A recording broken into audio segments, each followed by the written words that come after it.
Hey, we are working on a Tata Xenon engine. We just bought this from a gentleman who took it off his car.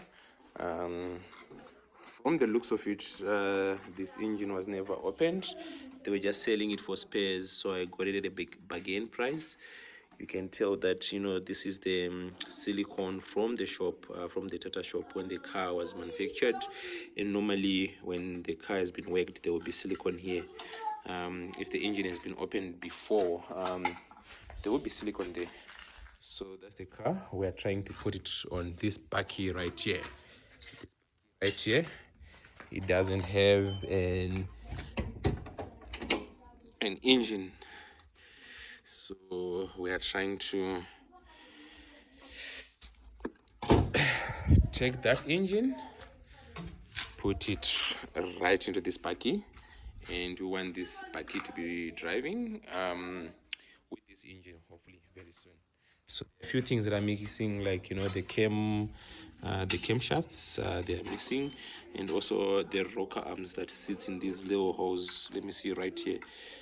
There are rocker arms in there, so I'll look for those. Hopefully the turbo is nice. There is just a little bit of play, not as much, but it looks like it's okay. So our previous engine had also a turbo problem, so we end up having to have it replaced.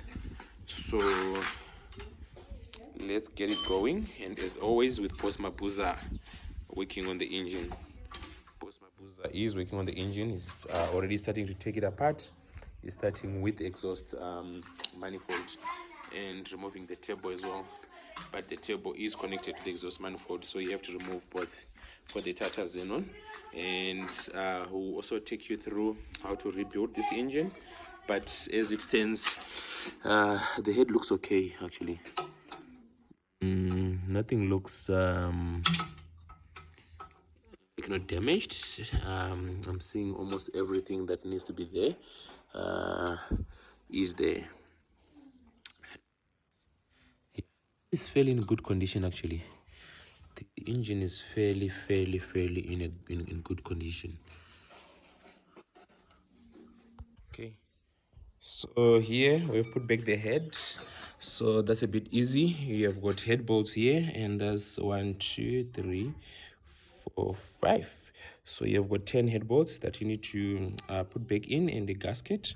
So under the head there's a gasket that looks like this.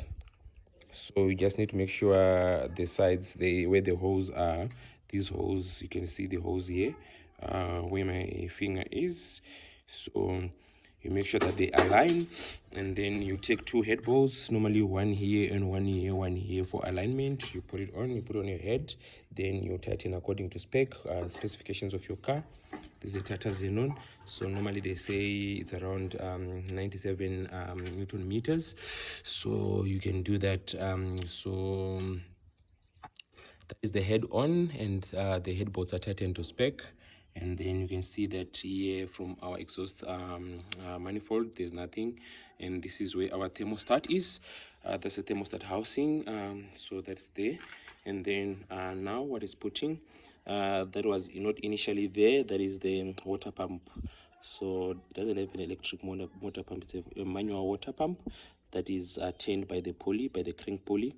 So in the timing belt, so that's the one that turns the water pump and that rotates the water there. And on this other side, this is the intake manifold. We haven't put anything yet, and this is the high pressure pump, the diesel pressure pump, high pressure pump. You can see it does have a few solenoids and connections to it that regulates how much fuel goes into the injectors, and also the fuel pressure. It regulates the fuel pressure. And right here we do have the oil filter, and we just need to replace this pipe that is broken, but we can still use the same pipe. And here, this is the water pump. It circulates the water in between into the car. So what it does is that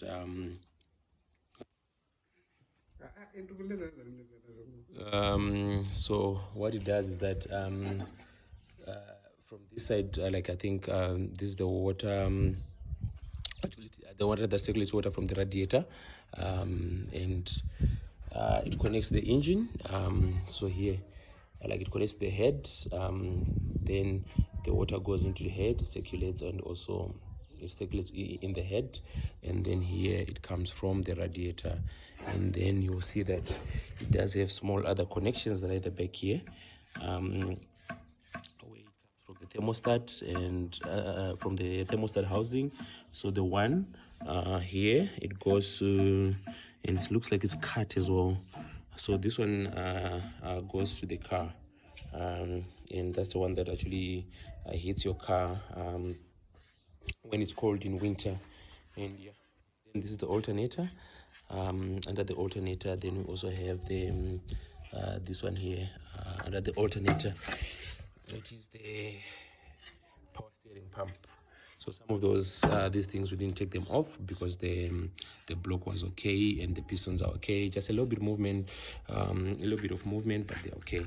And then you do have, of course, the engine mountings, and then at the back there we've got the flywheel, the big flywheel. Okay, we're putting the rocker arms. So these are the rocker arms for Tata. They also work on a Mercedes Benz. On a Tata Xenon. Right. So you so open the valves. So they can sit on top of those, and then they open the valves. So you need to lubricate them because they have to work with oil to move up and down. So you need to make sure that they are lubricated. Okay. So with the cam, there are two things you need to know. So there, so the cams have got sides, so you can't confuse them. So the longer one, this is the longer one. It goes onto this side, and then the shorter one, the side. But the shorter one now, got like a groove at the back here, so that has to align um, with this thing here for the vacuum. For the vacuum pump, and then also if you look inside the cams, there is a like a little dot there that you can see there. That little dot is supposed to be aligned to the little dot on the bigger cam here, so that's part of the timing for the Tata Xenon. So when you're timing it, those little dots, they need to go together, and they need to be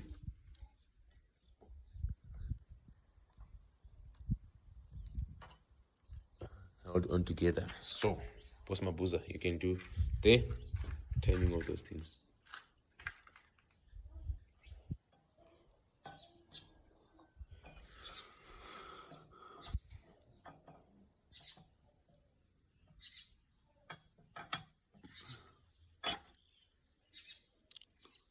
So, as you can see, they are sitting and they are well timed. So that's how you do the top timing of the camshafts for the Tata Xenon. So there is our cam sitting on the rocker arms. There are rocker arms there underneath, and there are 16 of those rocker arms there. There are 16 of them. So as you are working on the cams, don't forget that you have a cam seal here that you need to replace. But I just put a little bit of silicone at the bottom so that it doesn't leak, because I know this one they like to leak a lot. So as you're driving, you see that you'll be losing a bit of oil from the top, and I don't like my car spilling oil underneath. Remember, I'm doing a TikTok.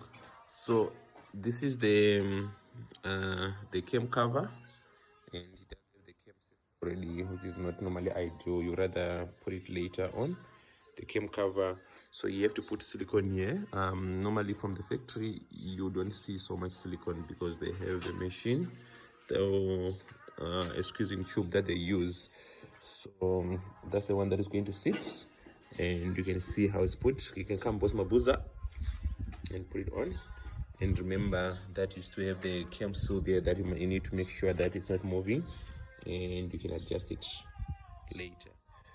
So there we go.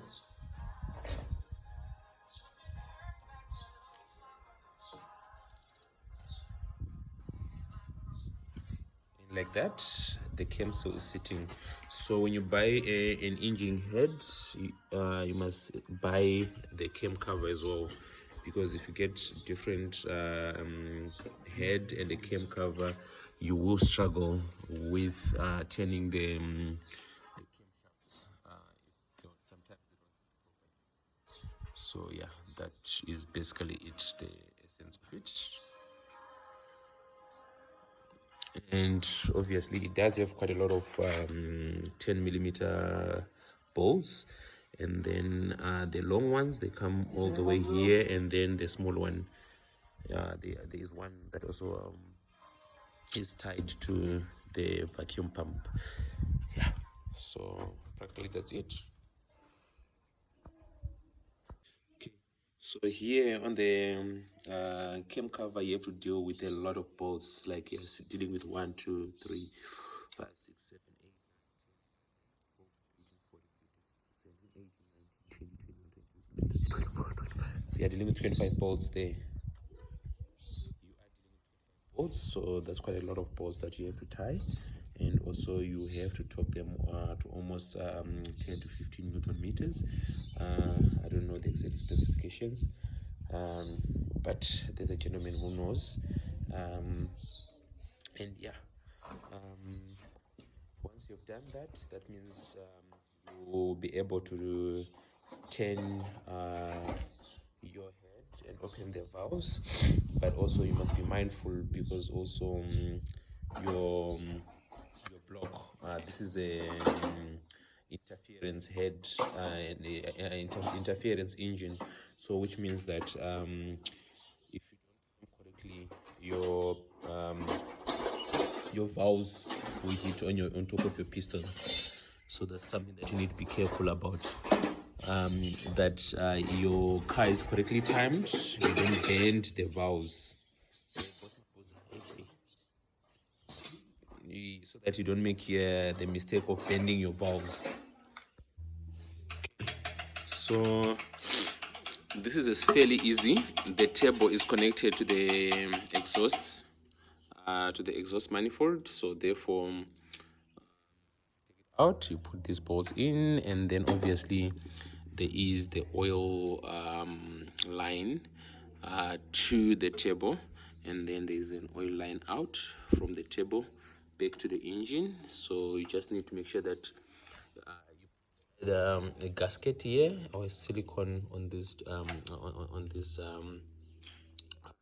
part, and then you put the two bolts right there. They zoom in, and then this is just a bracket that holds these two together, the, the exhausts. And here we do have our catalytic converter. That's a diesel catalytic converter. Yeah. So this is the thermostat. The thermostat housing. So we're going to check if the thermostat is okay as well. As you go along, what do you want? Oil. Okay. And then the same applies with the intake. The intake is also plug and play. It has got bolts here that you need to make sure that you take out, and so there are 2, 4, 5 on top, and probably 4 underneath, if I'm not mistaken. That's 1, 2, 3, 4. Yes, 4 underneath. Hey, Fede. I tlo look. I tlo look. I tlo look. Yeah, one need you. So yeah. So intake, yeah. So that's our intake, and then when you put the intake, it's the same plug and play. It's not really difficult to put. So sometimes you can take these solenoids out, or you can leave them in there, and then you'll be pushing through. And then we do have obviously the water pipe into the engine. So that one already as well. It has got 2 bolts here, and then you put silicone. Remember to put silicone, or let us say gasket there. But it's better to put silicone than a gasket. But sometimes when the gaskets get wet and get brittle. Sometimes you start leaking water there. And then you do have the temperature sensor here. So this is very critical in terms of starting your car. If this is not working, your car might fail to start. You have either cold start or it will totally refuse to start. We are going to connect the other pipe that goes to the radiator there. So practically that's almost most of the engine put together. And then we will put the injectors. So there are 4 injectors that goes in here, but you just need to make sure that they are clean. Yeah. And now he's putting the timing belt pulley in. It's giving us a bit of a hard time to go in, but eventually it will go in. We'll see how it goes in. Yeah. And yeah, that's it for now. The next stop is timing. Okay. So, bloody hell. So when you are putting the timing pulley, there is a dowel that you need to see that you need to align here. So you can see I don't know if you can see where my finger is. Oh, it needs to be aligned with this hole right here. It doesn't move, doesn't turn around, and it keeps the pulley in a locked position. And the rest I'll show you as we are doing the timing. But you need to know that your piston needs to be a top dead center, and you should have a lock at the back here. You can see the screw actually is playing a role in terms of locking the flywheel in position and keeping the pistons, the number 1 and number 4 cylinder at top dead center at TDC. Okay. So the tappet cover is on for oil. It does have quite a few bolts as well. They are 10 millimeters. They are 10 millimeters, and you connect this oil breather. So there is the other part of the oil breather, and then you can see it goes all the way back to the block, into the block. So that is the oil breather. It goes all the way to the block. So you just need to put, like, the crocodile, pliers, and just put this thing back on, and then you should be safely fine. And then at the top we are putting part of the EGR recirculation valves, so you can see it's connecting here to the exhausts, and then it goes all the way right here at the top. It works with vacuum, so that's the one that opens the pipe and then it starts working. So that's what we're putting on. If you want to see what it really looks like, there we go.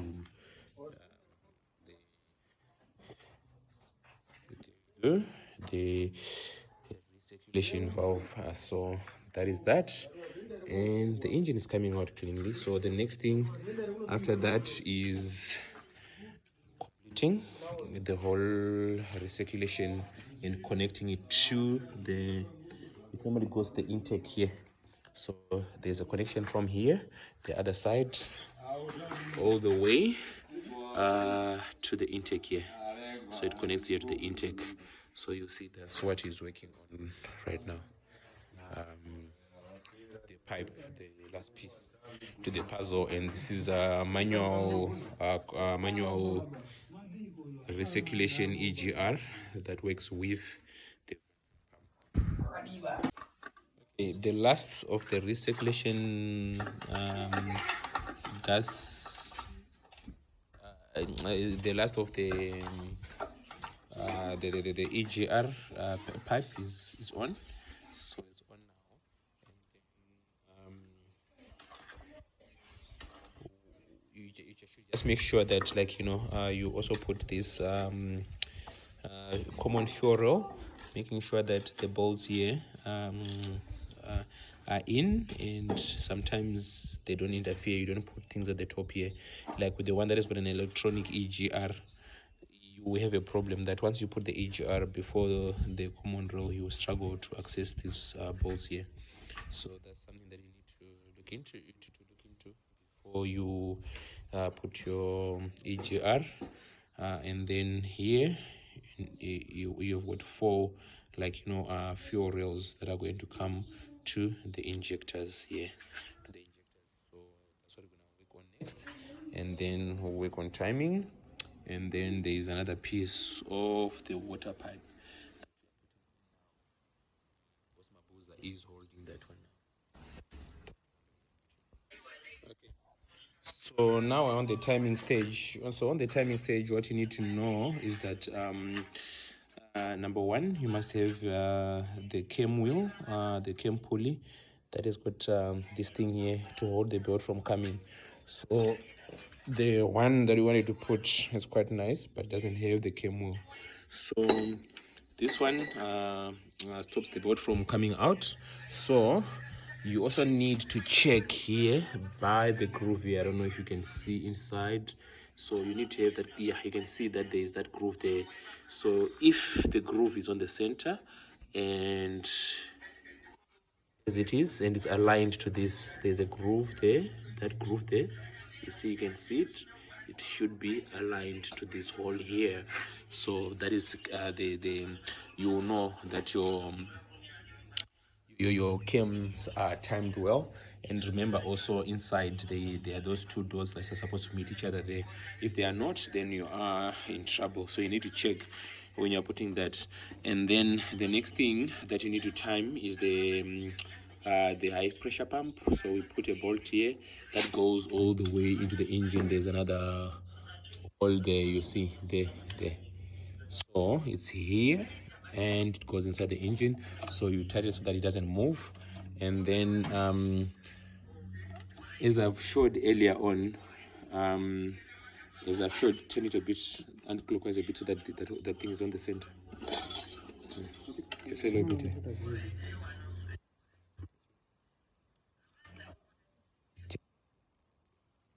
So then on the you need also to time the flywheel at TDC. The pistols are supposed to be TDC on the block. So on the flywheel there is a groove there, the way we are putting. So if you take this actually it's going into the block and then into the flywheel. So then those are your timing positions, or the timing marks. They need to make sure that they are there, and then we start working on the timing. Okay.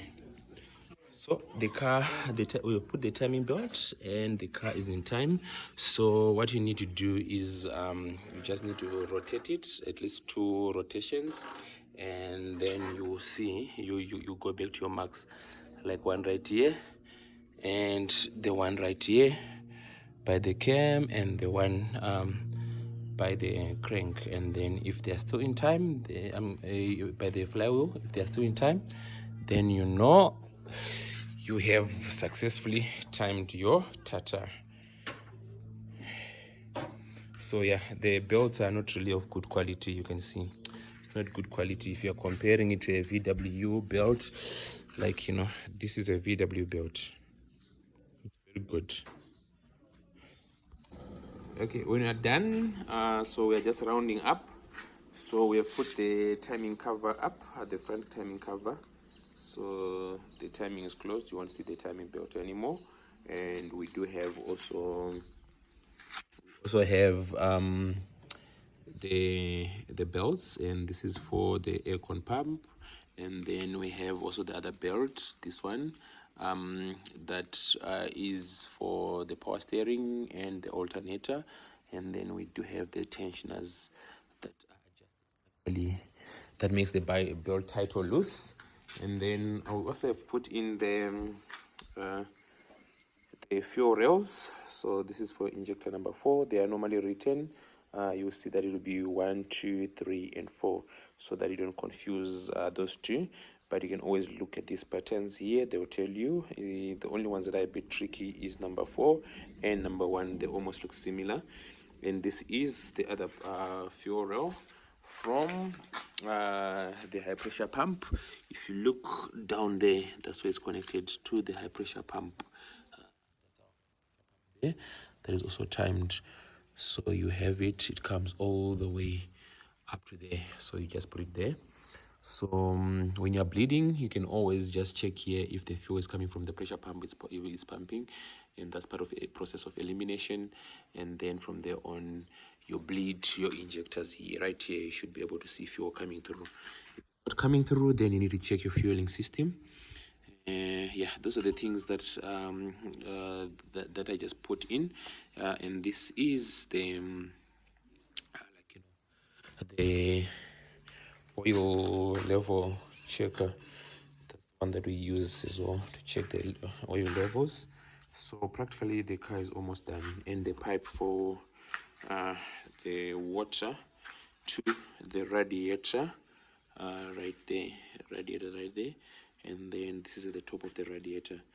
So practically that's it. And then the vacuum pump for the EGR, it's connected right here to the solenoid, and then we do have the solenoid 9 that connects right by the booster here. And then obviously that's the same fuel, like a vacuum lines that goes all the way one to control the manual actuator for the table, and then the one is connected to the